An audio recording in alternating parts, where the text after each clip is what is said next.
तर तुम्हाला ॲप्लिकेशन केल्यानंतर 15 ते 20 दिवसामध्ये समजतं तुम्ही विनर आहे, ते पण ऑफिशियल म्हाडाकडून ड्रॉ व्हायच्या अगोदर. नमस्कार मित्रांनो, म्हाडा लॉटरीमध्ये नाव लागणं हे नशिबावर असू शकतं, पण लॉटरी लागल्यानंतर कोणतीही अडचण येऊ नये हे मात्र आपल्या पूर्णपणे हातात असतं. कारण मित्रांनो, शेवटचे 2 पॉईंट प्रत्येक फर्स्ट टाइम ॲप्लिकंटसाठी खूप इम्पॉर्टंट आहे. जे कोणी पहिल्यांदा ॲप्लिकेशन करणार आहे किंवा ह्याच्या अगोदर ॲप्लिकेशन केलं तर आता परत ॲप्लिकेशन करणार आहे 2026 मध्ये, तर अशा कोणत्या 10 चुका आहेत त्या तुम्ही टाळल्या तर तुम्हाला फ्लॅट लागण्याची शक्यता जास्त आहे. आणि फ्लॅट लागल्यानंतर फ्लॅट तुमच्या हातातून जाण्याची शक्यता खूप कमी राहील. आणि ॲप्लिकेशन करायच्या अगोदर कोणकोणते डॉक्युमेंट तुम्ही कलेक्ट केले पाहिजेत किंवा कोणकोणत्या गोष्टींवरती लक्ष ठेवलं पाहिजे, कोणकोणत्या चुका टाळल्या पाहिजेत, या व्हिडिओमध्ये सविस्तर समजून सांगणार आहे.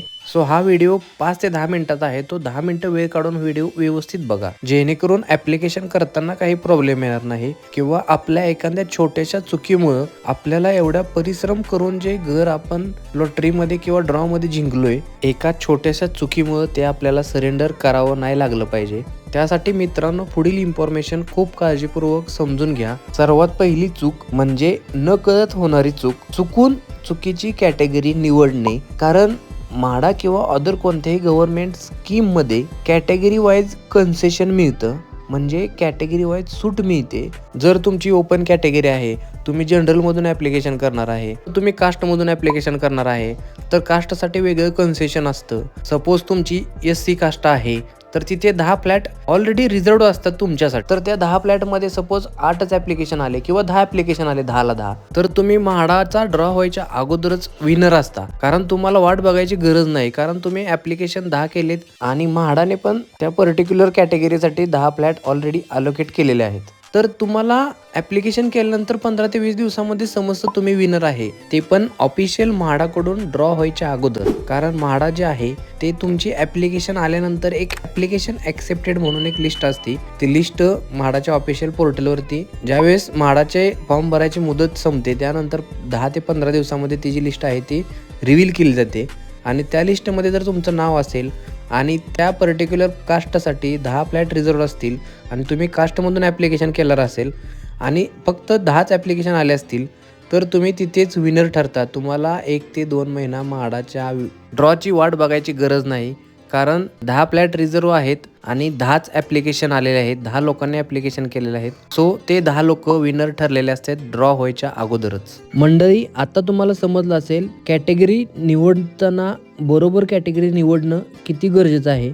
जर तुम्ही बरोबर कॅटेगरी निवडली तर तुम्ही ड्रॉ व्हायच्या अगोदरच विनर होऊ शकता. दुसरी मोठी चूक कागदपत्रे चुकीची अपलोड करणे, म्हणजेच ब्लर फोटो, चुकीचं सर्टिफिकेट किंवा अपूर्ण डॉक्युमेंट. यामुळे पुढील व्हेरिफिकेशन मध्ये अडचण येऊ शकते. म्हणून अपलोड करण्यापूर्वी प्रत्येक डॉक्युमेंट एकदा प्रिव्ह्यू करून नक्की पहा. कारण बऱ्याच वेळेस लोक एक्सपायर झालेले डॉक्युमेंट अपलोड करतात आणि खूप लोकांना माहिती नाही की नॉन क्रिमिनल हे 3 वर्षासाठी चालतं, इन्कम सर्टिफिकेट आहे ते 1 वर्षासाठी चालतं.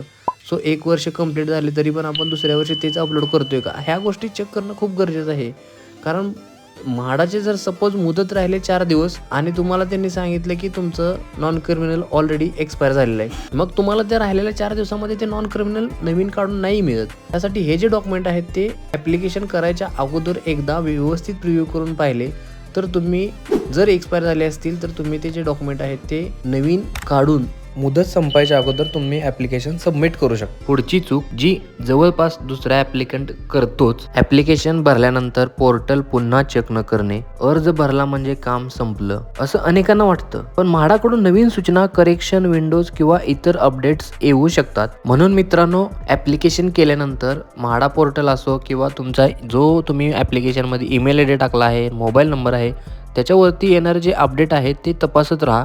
जेणेकरून तुमच्या डॉक्युमेंटमध्ये एखादा एरर असेल तर तो म्हाडाकडून तुम्हाला त्याची त्रुटी आली असेल तर तुम्ही वेळेत करेक्शन करून करेक्ट डॉक्युमेंट रिअपलोड करू शकता आणि तुमचं जे वेळेचं नुकसान होणार आहे ते तुम्ही नक्कीच भरून काढू शकता.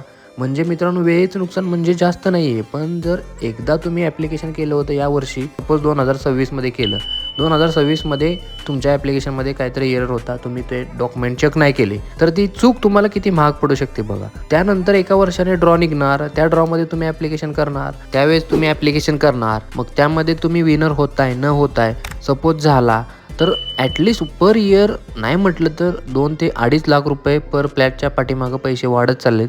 तर तुम्हाला ते 2-2.5 लाख रुपये एक्स्ट्रा भरायला लागणार. त्यानंतर परत जे तुमचे डॉक्युमेंट जे आहेत ते इन्कम सर्टिफिकेट वगैरे असे जे डॉक्युमेंट आहेत ते परत पुढच्या वर्षी काढायला लागणार.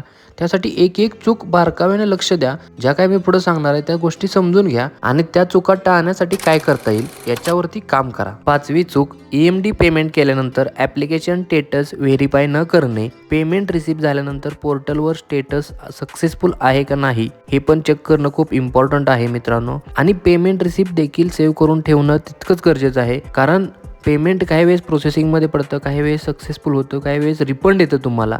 पण त्या गोष्टी चेक करणं खूप गरजेचं आहे.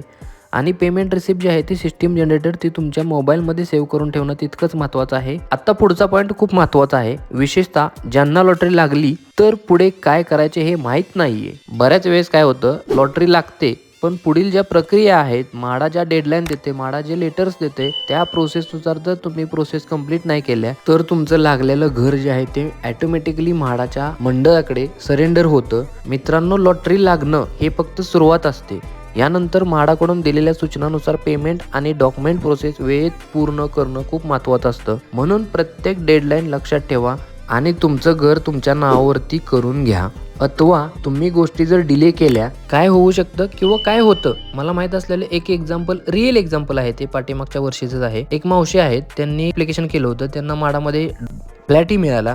फ्लॅट मिळाल्यानंतर त्यांनी तो फ्लॅट ॲक्सेप्टही केला. फ्लॅट बघून फ्लॅट आवडला, फ्लॅट ॲक्सेप्ट केला. त्यानंतर काय झालं, त्यांच्या घरामध्ये मेडिकल इमर्जन्सी आली. त्यांच्या घरामध्ये एक लहान बाळ होतं. ते बाळ खेळत खेळत बाथरूममध्ये पाण्याने भरलेल्या टपामध्ये पडलं आणि पडल्यानंतर ते डायरेक्ट कोमामध्ये गेलं आणि ती फॅमिली पूर्णपणे त्या बाळाच्या मेडिकल इमर्जन्सीमध्ये अडकून राहिले. त्या मेडिकल इमर्जन्सीमुळे त्यांना ते घर जे आहे ते घराची पुढची प्रोसेस किंवा लोनला प्रोसेस जी आहे ती करायची पोस्टपोन झाली, पुढे जात गेली. त्यामुळे काय झालं, इकडे 5-6 महिन्याचा वेळ निघून गेला मेडिकल इमर्जन्सीमुळे. पण बिल्डरने म्हाडाकडे ऑफिशियली लेटर पाठवलं, ह्या व्यक्तीने आमचा फ्लॅट बुक करून ठेवलाय आणि आजपर्यंत आमच्याकडे कोणतेही पेमेंट रिसिव्ह झालं नाही. यामुळं आमच्या जे फ्लॅटच्या किमती वाढलेत, जे 6 महिन्यामध्ये फ्लॅटची किंमत वाढले, ह्या कोण देणार? मग म्हाडाने ऑफिशियली त्यांना एक लेटर रेज केलं कस्टमरला की तुम्हाला याच्यावरती जे इंटरेस्ट आहे तो त्या अमाऊंटचा इंटरेस्ट द्यावा लागेल. मग त्या 6 महिन्याचा 60-65 हजार इंटरेस्ट बिल्डरने त्या कस्टमरला लावला. त्यानंतर त्या कस्टमरने अजून थोडी रिक्वेस्ट करून जी रिअलिटी आहे किंवा काही जे ऑपरेशनचे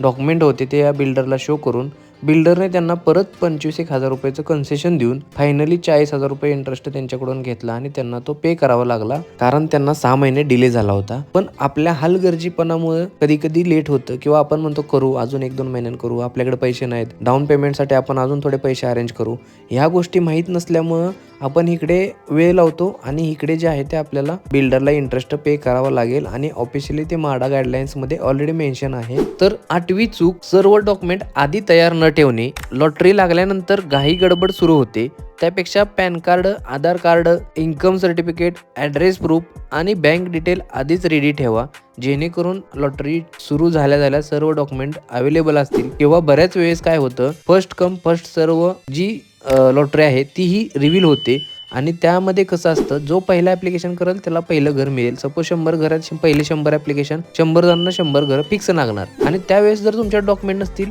त्यावेळेस तुम्हाला आणि तुमच्या मनाला काय वाटेल ते वेगळं सांगायची गरज नाही. 9वी चूक, टर्म्स आणि कंडिशन न वाचता अर्ज सबमिट करणे. अनेक महत्त्वाचे नियम अर्जात लिहिलेले असतात, त्यामुळे मंडळी अर्ज सबमिट करण्यापूर्वी काही मिनिट वेळ काढून नियम एकदा नक्की वाचा. आणि आता सर्वात मोठी चूक, फक्त नशिबावर अवलंबून राहणे. काही लोक म्हणतात लॉटरी लागली तर पुढे बघू, पण खरी तयारी लॉटरी लागण्यापूर्वीच झाली पाहिजे. डॉक्युमेंट रेडी ठेवा, आर्थिक नियोजन करा आणि अधिकृत अपडेट्स नियमित फॉलो करा. तर मित्रांनो, या होत्या म्हाडा लॉटरीमधील सर्वात महत्त्वाच्या 10 चुका. यापैकी तुम्ही कोणती चूक आधी केली आहे का, किंवा अजून कोणत्या चुका लोक करतात असं तुम्हाला वाटतं ते कमेंटमध्ये नक्की सांगा. हा व्हिडिओ उपयोगी वाटला असेल तर या व्हिडिओला लाईक करा आणि प्रत्येक म्हाडा ॲप्लिकंट पर्यंत हा व्हिडिओ शेअर करा. अशाच म्हाडा अपडेट्स आणि गव्हर्नमेंट स्कीम संबंधित माहितीसाठी चॅनलला सबस्क्राईब करायला विसरू नका. धन्यवाद. भेटू पुढच्या व्हिडिओमध्ये. तोपर्यंत मस्त खा, मस्त राहा.